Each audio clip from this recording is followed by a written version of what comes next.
Welcome back to the deep dive, where we take your source material and really try to pull out the most interesting stuff.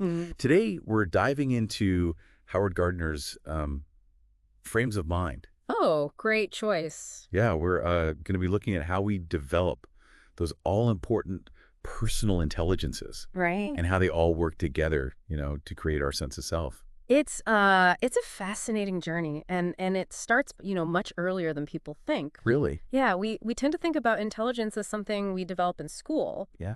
but the foundation for all of this, it's laid much earlier in those first relationships. Oh, interesting. So we're not talking about like ABCs and Foyne 23s. No, no. We're talking about like the bond between a baby and their whoever's taking care of them. Exactly. That bond, it's more than just feeling safe and loved. Right. It actually shapes how intrapersonal intelligence develops. Okay. That's, understanding yourself and also interpersonal intelligence. So understanding other people. Exactly. But how does that even work? Right. How can like something as basic as just feeling secure translate into, something as complex as understanding another person? Well, you can think of it this way. You know that early bond? Yeah.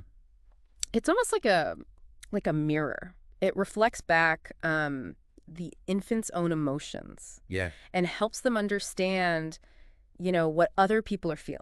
Okay. The caretaker, Yeah. their attunement, how they respond to the baby. Mm. It creates this feedback loop, right? It's so crucial. So it's not just feeling secure, it's having those feelings acknowledged and like responded to by someone else. Yes, precisely. That back and forth. It Yeah. creates this like shared language, Okay. an emotional language. Yeah.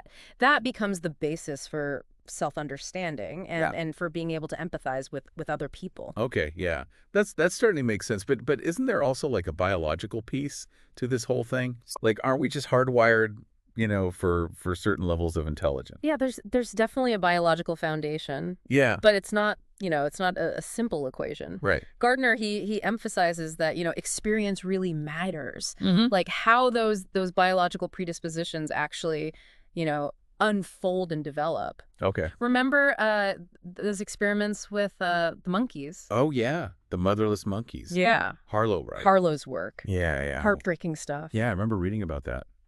It, really showed the impact of, deprivation Right. on social and emotional development. It's like, even if you meet their basic needs, the monkeys that were raised in isolation, Yeah. they had such a hard time connecting with others. Yes. They grew up and it was so hard for them to, form bonds, Yeah. to navigate social interactions. Yeah, that's really sad.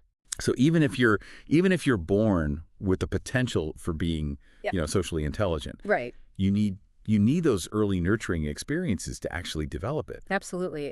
It highlights, the interplay of nature and nurture, that dance between what we inherit and the influence of those early relationships. So this early bond, it's really fascinating. Yeah. But it makes me wonder, like, how do these intelligences actually develop over time? Right. It can't just be about feeling safe and secure. No, you're right. It's a much more complex process. Right. But Gardner, he outlines some key developmental steps. Okay. And he points out that even before we can understand complex emotions, Mm-hmm.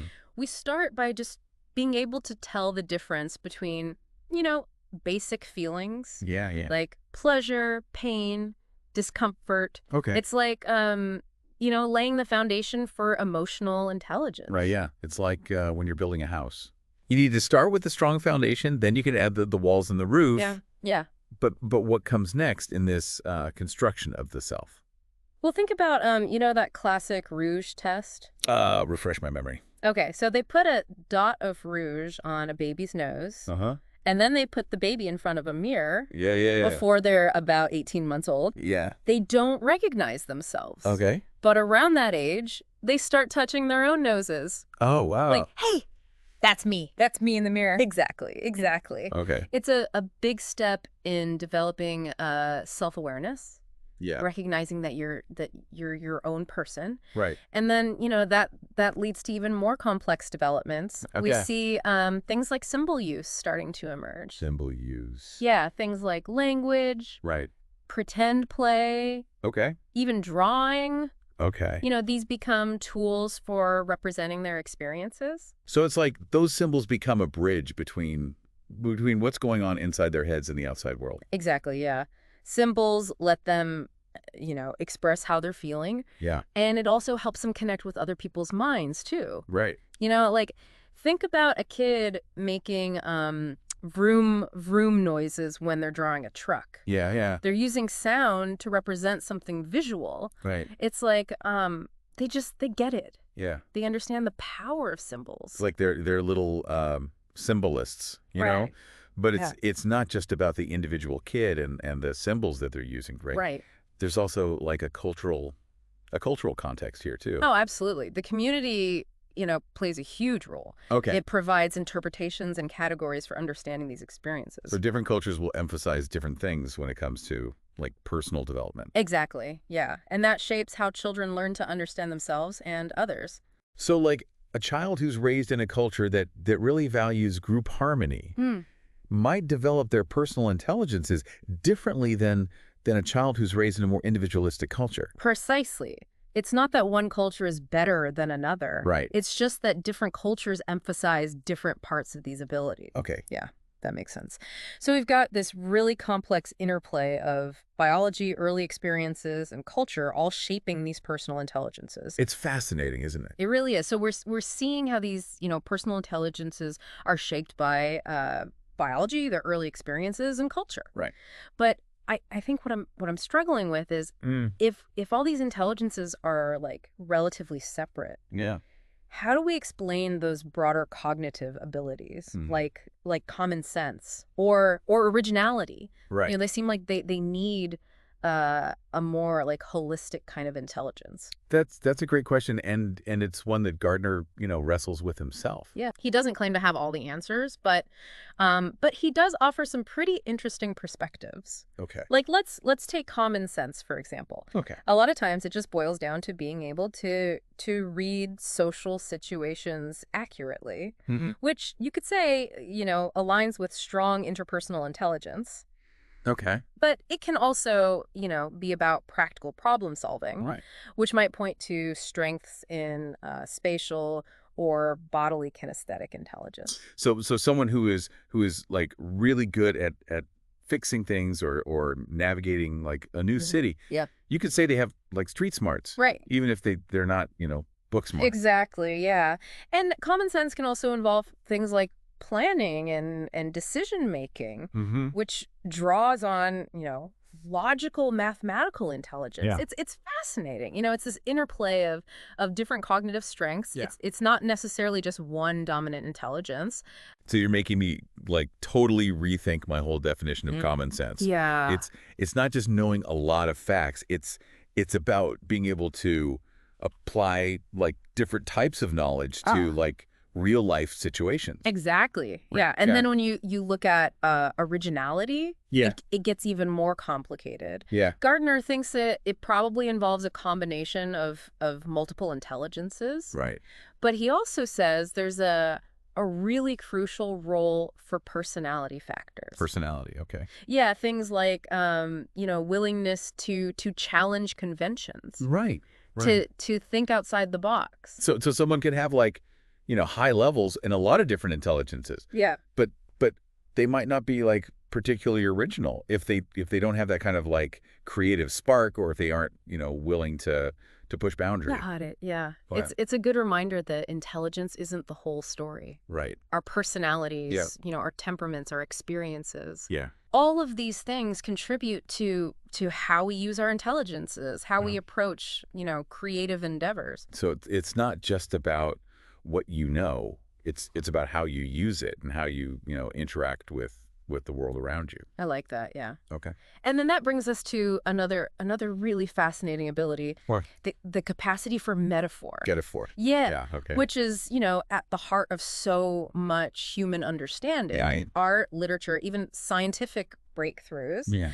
But how does that fit into this whole framework of multiple intelligences? Yeah, that one always seems like a bit of a mystery to me. Right. Like, how do we connect these seemingly unrelated concepts? Right. And create those aha moments, those insights? Well, Gardner suggests a few different possibilities. Okay. First, he points to the role of pattern recognition, Hmm. which is really central to logical mathematical intelligence. Right. The ability to see patterns and relationships that can, lay the groundwork for metaphorical thinking. So someone who's good at math might might be more likely to see the connection between, like, I don't know, like the branching of a tree and, Yeah. and the structure of, like, the human circulatory system. Exactly. But it's not all about logic. Right. Metaphor can also be, what we call domain specific. Domain specific. Yeah. Meaning you might be, really good at seeing metaphorical connections within a particular area of intelligence. Right. So a musician, for example, Yeah. they might find metaphorical connections between, sound and emotion. Okay. Or a visual artist might see metaphors in shapes and colors. So it's like they've developed this this specialized kind of like metaphorical lens, but just within their area of expertise. That's a great way to put it, yeah.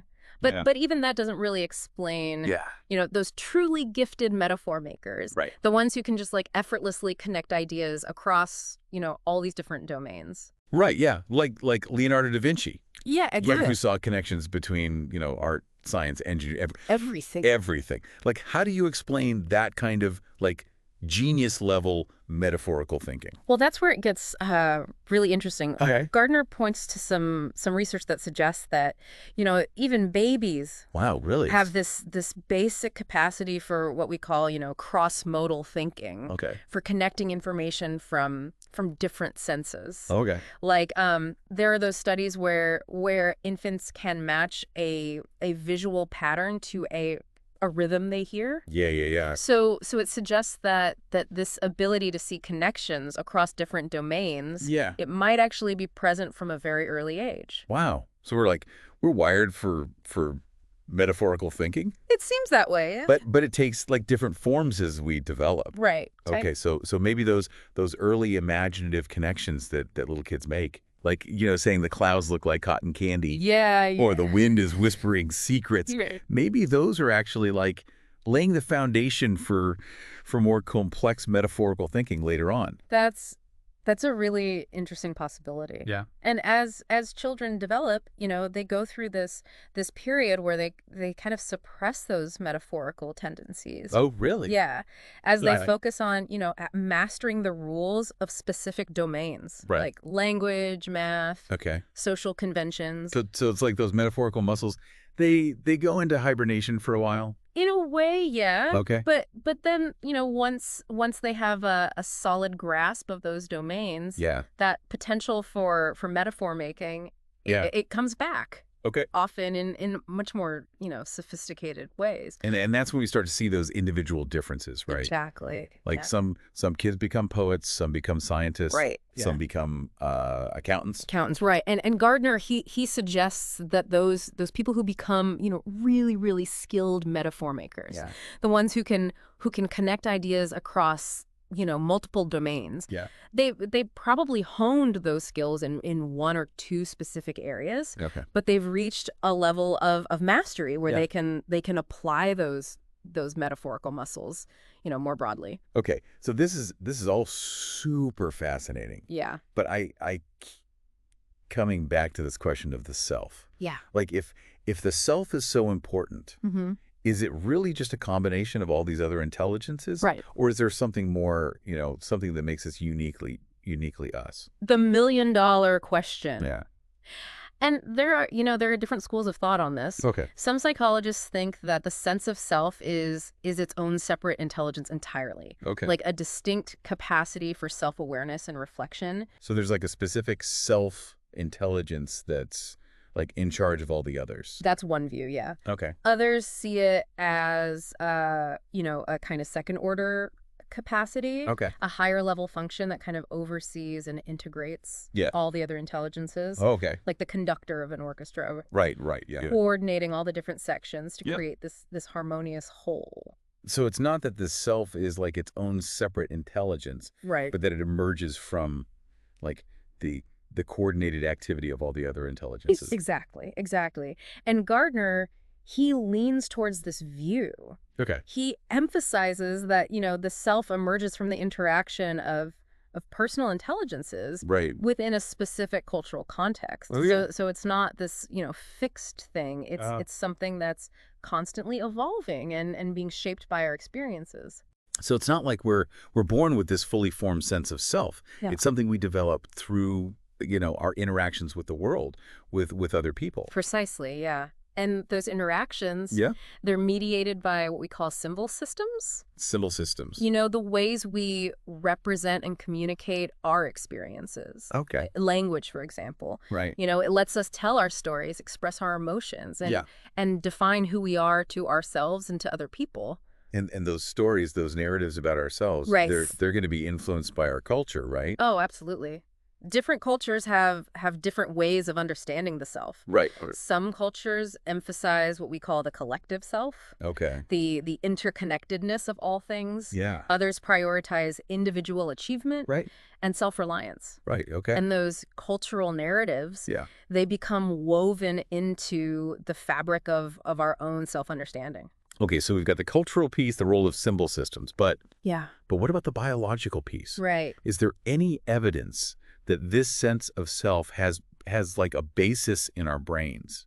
Well, that's where things get really, really fascinating. Okay. Gardner talks about some research on people with brain injuries, Okay. particularly damage to the frontal lobes. The frontal lobes. Yeah, which are involved in planning, Yeah. decision-making, social behavior. Right, so the frontal lobes are like the command center of the brain. Exactly.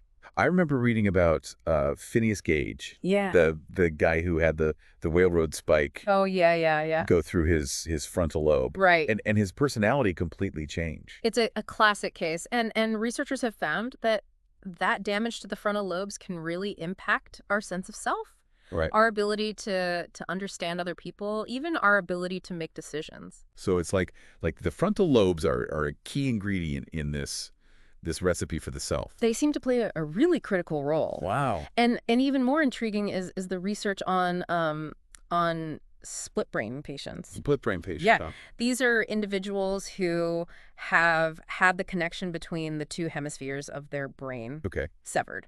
I've heard about those studies. Yeah. Didn't they find that these patients sometimes seem to have like two separate consciousnesses? Yes. It's like the left hand doesn't know what the right hand is doing? Exactly. Yeah. And it suggests that our sense of self, Yeah. it might be more complex than we realize. Okay. Possibly even distributed, across different parts of the brain. So maybe the self isn't like a single thing located in one specific spot in the brain. Right. Maybe it's more like a symphony. Yeah. With different parts of the brain contributing to this overall sense of who we are. That's a great analogy. Okay. And it really, underscores the complexity of this whole notion of the self. Mm-hmm. It's not something we can just easily, pinpoint or define. Oh, no, it's this emergent property Yeah. of this really intricate interplay Mm-hmm. of biology, experience, and culture. Okay. So we've explored this idea of the self as this emergent capacity. Yeah. Shaped by both, our genes and our environment. Right. But this is where I start to get a little philosophical. Uh-oh. If our sense of self is so malleable, Right. so influenced by our experiences, our culture, Yeah. does that mean there's no such thing as a true self? Whoa, that's a question that people have been debating for centuries. Yeah. And while Gardner, he doesn't say he has the definitive answer. Right.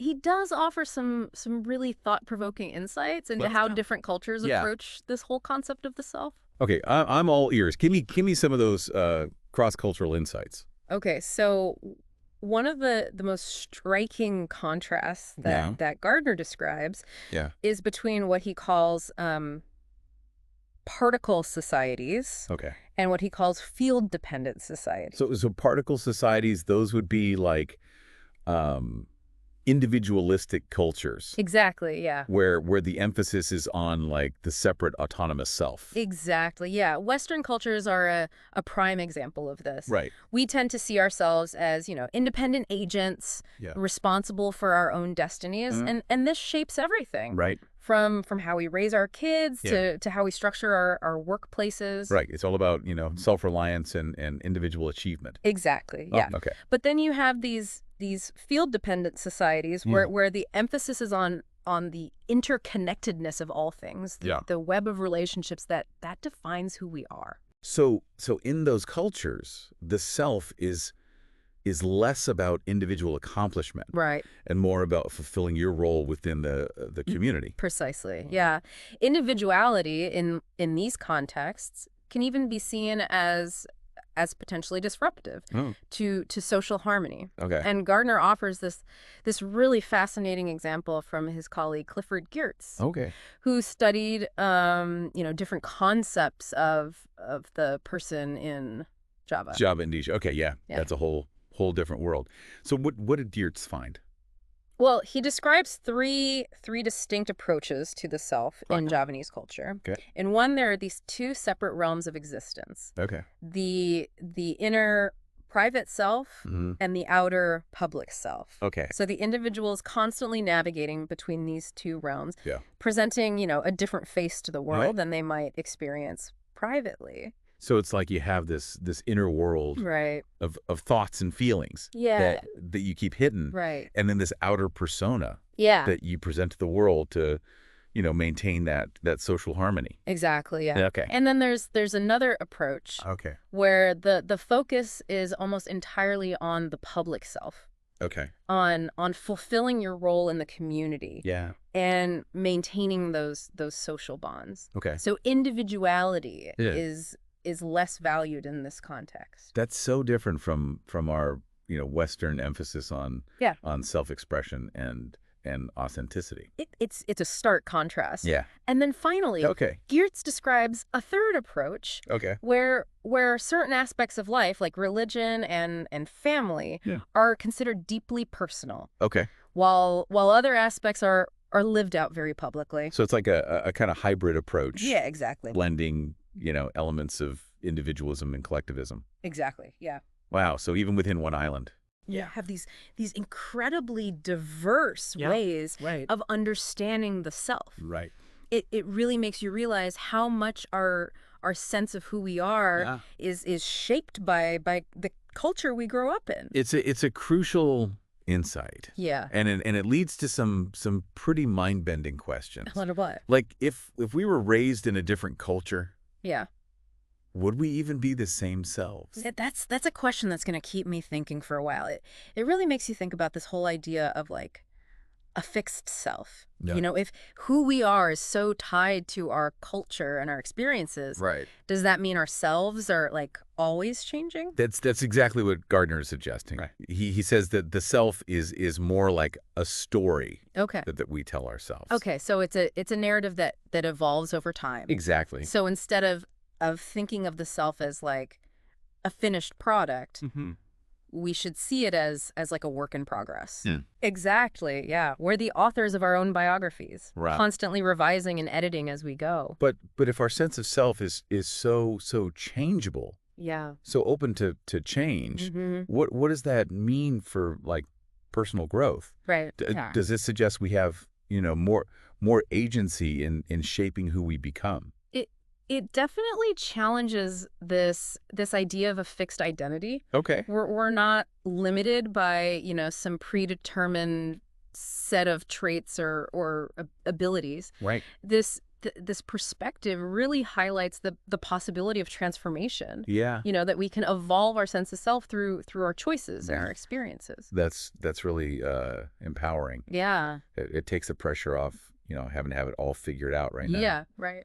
But it also raises the question, if our sense of self is so influenced by culture, how can understanding different cultural perspectives change how we see ourselves? That's a key insight. By stepping outside our own cultural frameworks, we can gain a much deeper understanding of the multifaceted nature of the self. Okay. We might challenge our assumptions about, what's normal, what's natural. Right. It expands our sense of what's possible. So exploring different cultural perspectives could actually be like a path to personal growth. Absolutely, yeah. Okay. It can be a powerful tool for cultivating empathy and understanding, recognizing the diversity of human experience, Right. and challenging those, ingrained cultural biases that we all have. Right. For example, Yeah. Remember that cultural emphasis on individualism that we were talking about earlier? Right. Perhaps exploring, a more collectivist perspective could help us appreciate, the importance of community and interdependence. So it's like those cross-cultural encounters, they can act as a mirror. Right. Reflecting back these alternative ways of being in the world. Yeah. And making us question those assumptions that we, just take for granted. Exactly. Yeah. And that questioning, that willingness to challenge our own perspectives, Yeah. it's essential for growth. Right. It lets us move beyond, those culturally defined boundaries. Okay. And embrace the full complexity of who we are. Well, we've certainly covered a lot of ground today. We have. From those early relationships to the influence of culture on our sense of self. Yeah. It's been quite a journey. It has. Through this fascinating landscape of personal intelligence. I agree. And I think it's a good reminder that this journey of self-discovery, it never really ends. You got it. There's always more to explore and understand about how our minds work. So as always, we want to leave you with something to think about. Okay. A thought to spark further exploration. If our sense of self is so fluid, right, so responsive to experience and cultural influence, what choices can we make to shape the narrative of who we are becoming? It's a great question. What stories do we want to tell ourselves? What experiences do we want to seek out? Right. And how can we embrace, the fact that ourselves are always evolving? Those are questions worth reflecting on. Yeah. After all, the journey of understanding ourselves is probably the most rewarding deep dive of all. That's a great note to end on. Yeah. Until next time, keep diving deep and keep exploring this amazing world of human intelligence. See you next time.